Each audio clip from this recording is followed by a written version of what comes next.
Today we go to Pearl Harbor to visit the USS Arizona Memorial, and we also have bus tickets to Ford Island.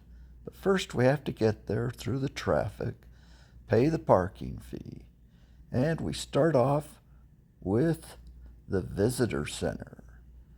That shows Ford Island and where each of these memorials are located.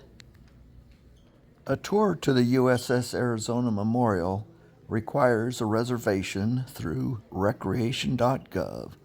Cost $1, and you'll choose your time of when you're going to visit. It's said to arrive at least an hour before your tour, and you might want to arrive earlier if you really want to visit all these things in the visitor center, as well as have time for the video beforehand. Of course, the USS Arizona was sunk by the Japanese on December 7th, 1941 at Pearl Harbor.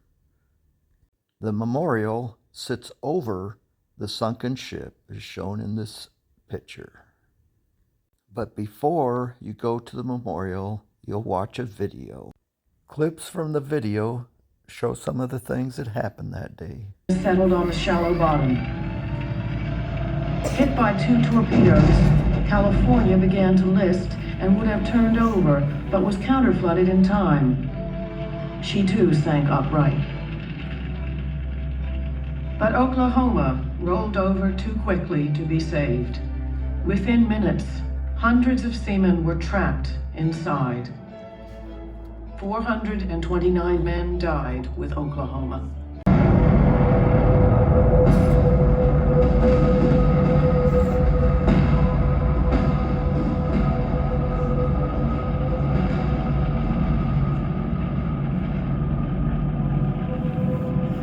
An armor-piercing bomb went through her deck and ignited the forward ammunition magazine.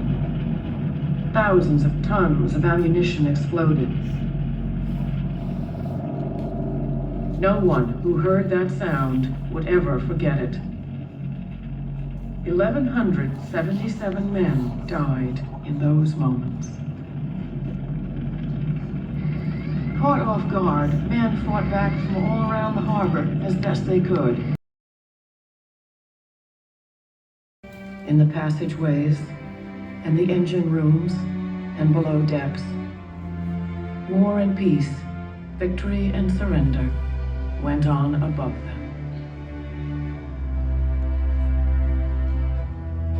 With a somber feeling and a pit in your heart, you board the ferry to cross over to enter the USS Arizona Memorial.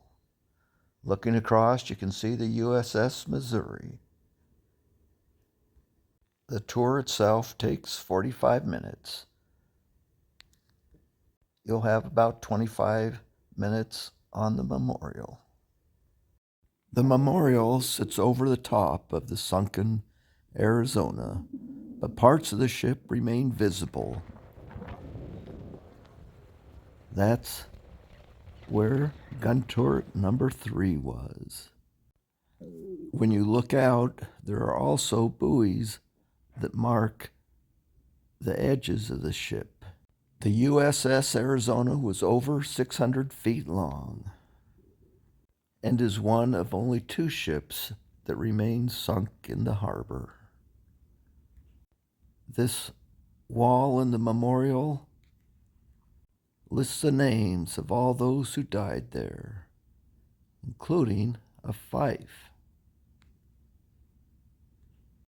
Some of those who survived Pearl Harbor remains have later been returned to the memorial to be buried with their brothers. Over 900 people are entombed on that boat below where we're standing. The site is still considered an active military cemetery. The ship is still leaking oil, but as an active military cemetery, the site isn't disturbed. Well, I don't know if the fife listed here is a relative What I do know is that my uncle, Lawrence Stoddard, was there that day. Last year, at the age of 101, his wife, Helen Jo, recounted some of the events that occurred that day. At the time, she was just a young newlywed, and her husband would go on to be shot down, becoming a prisoner of war. But she maintained faith that he would return, and was grateful at the end of the war when she got that telegram saying that he was alive. He received many awards, including the Silver Star Award for his heroism at Pearl Harbor. Many thoughts cross your mind when you're at the memorial. The first time I ever visited the memorial, almost all the visitors were Japanese. A sea turtle even came to visit. Hard to believe that Japan is now one of the U.S.'s closest allies and partners. But after we got back from the USS Arizona Memorial, we headed on our bus tour to Ford Island to see the wreckage of the USS Utah. The USS Arizona and Utah are the only two remaining ships still sunk that remain in Pearl Harbor. The rainbow in the sky kind of adds a sense of forgiveness to the tragic events that occurred that day. We stand on this dock looking out at the wreckage and hearing stories again of acts of heroism of the brave men and women who were there that day. Following our visit to the USS Utah, we went to the USS Oklahoma Memorial, where stands a marble post for each of the men that died. The white marble columns are designed in a V shape to resemble sailors manning the rail. The USS Arizona had the greatest number of casualties at 1,177, including 38 sets of brothers. The USS Oklahoma had the second greatest number of casualties at 429. In the immediate years following, remains of only 35 of the 429 people that died could be identified.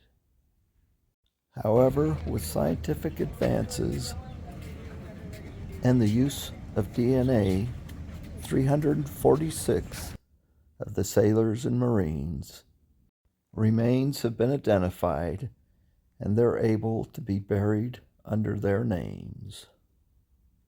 Unfortunately, we weren't able to do a tour of the USS Missouri, but it was quite an afternoon as we toured the sites at Pearl Harbor, the memorials for the USS Arizona, Utah, and Oklahoma. I hope you enjoyed our video and have a great day.